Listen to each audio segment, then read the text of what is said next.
Hey guys, it's Bree here at Blossom and Branch, and as promised, I am showing you guys how we make our wool pellet soil block recipe today.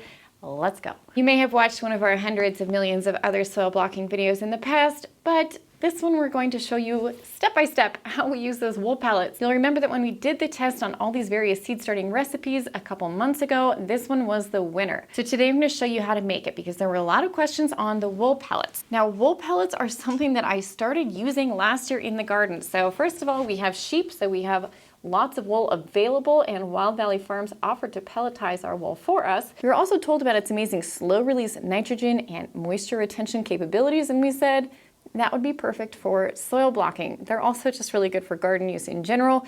They have no phosphorus, so if you tend to have high phosphorus levels in your soil like we do, then these are a great option because they are just slow release nitrogen, moisture retention, but no other stuff, no phosphorus. So we thought, how can we use these in seed starting? So last year, we used them in our soil blocks, but we mixed them in pellet form. Well, someone brilliant wrote to me on Instagram and said, have you tried putting them in the food processor? So we did, and it worked. But what I found is actually it works even better if they're a little bit wet. So in that last video, we were talking about making our soil blocking recipe, and we were using Coco Loco and the wool pellets. Now we are pulsing them up with a little bit of water, and you can see what happens when we do that is we get this really nice broken up texture. This incorporates so much better into our potting soils, especially for using this little guy.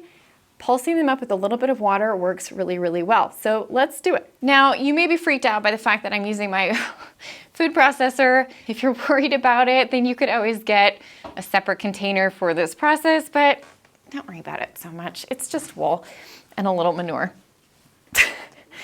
I have no problems with it, but I'm around poop all day. So I'm gonna go ahead and I'm just gonna put these wool pellets into my food processor, and I don't wanna add too many at a time. If we add too much at one time, it overwhelms the food processor. All right, so I've got those in there. Now I'm gonna add that little bit of water. This just, I found, helps to mix them up a little bit better. Now, if we don't use the water, then they'll still pulse up a little bit, but they don't get nearly as broken down as when we add a little bit of water. You don't want to make them soaking, you just want to make them moist. So I'm not going to give you quantities. Start with just a little bit of water, and you can always add some. You don't want it to be wet like a slurry.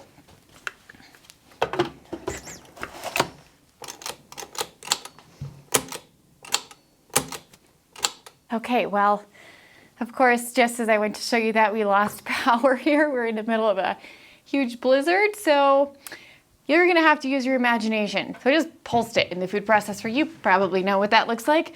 And once it comes out, we get something that looks like this. So now we're gonna mix up our soil blocking mix using our Coco Loco potting soil and our wool pellets. We talked about this in yesterday's video, but yes, people think that I have some inside cahoots with Fox Farms because that's the soil that I usually use for this.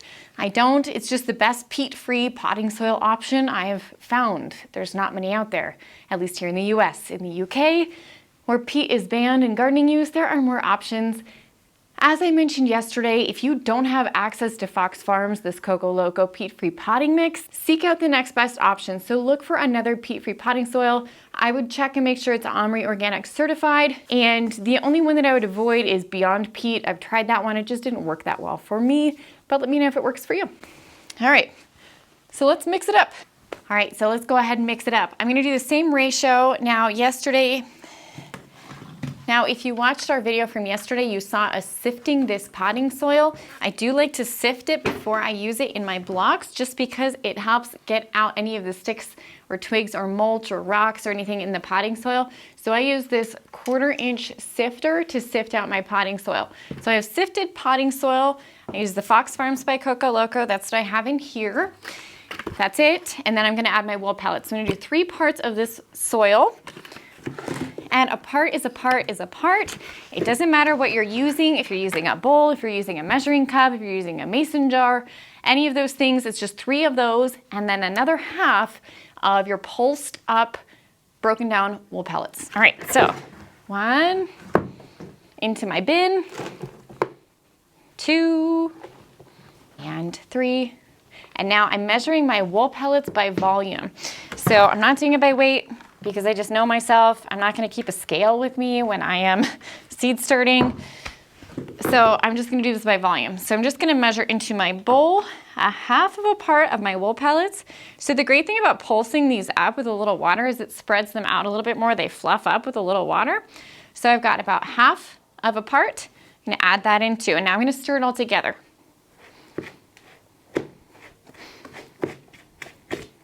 And then I'm gonna add my water. Yes, my water is dirty. It has some potting soil in it because I washed my soil blockers in there. So I'll do 1 part of water. We'll stir that up and see how that looks.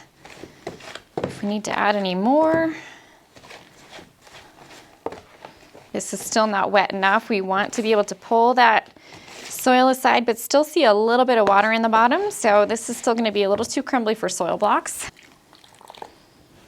But we also don't want it too wet. All right, so we're really gonna mix this well to try to get all that wool incorporated. People have asked me if you can do this with other fur or hair. I would say try it. I mean, I haven't tried it personally. I know that human hair does have nitrogen in it, so why not? So why do we use wool? We use the wool because it's that slow release nitrogen.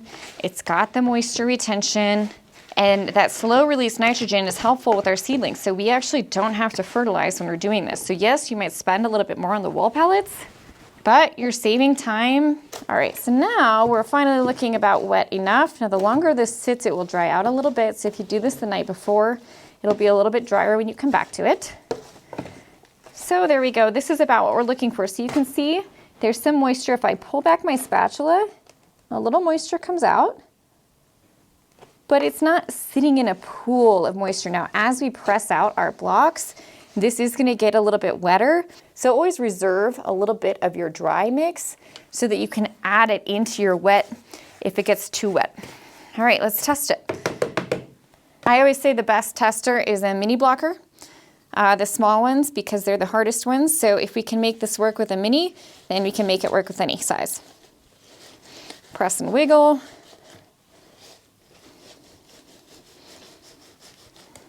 Give it a scrape. And one more time.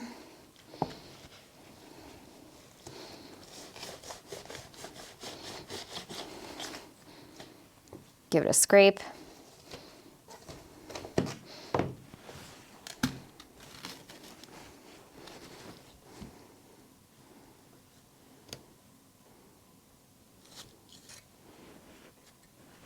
Perfect. Gorgeous blocks. And the wool is much more evenly incorporated this way. So very happy with this mix. This works quite well, super easy. And again, it's just Fox Farms Coco Loco potting soil. It's got this crazy looking guy on the front. And our wool pellets here. Remember, if you don't want to use the wool pellets because they are a little bit expensive, and if you feel like that's cost prohibitive, go back and watch our video from yesterday where we made it without that, and instead we swapped in mycorrhiza. I found that works almost just as well. So if you need to go with that option, that works too. All right, guys, thanks for tuning in again to talk more soil blocking here at the farm. I smell like a wet sweater. Oh, that's the last thing we should know, is that there is a scent to the wool pellets. It smells a little bit like a wet, dirty sweater, but the scent does fade in a couple days, so don't worry too much about it if that's off-putting at first. It does go away over time. If you enjoyed this video, please remember to like and subscribe. It means a lot to us here, and I appreciate you guys all being here and tuning in. See you guys next time.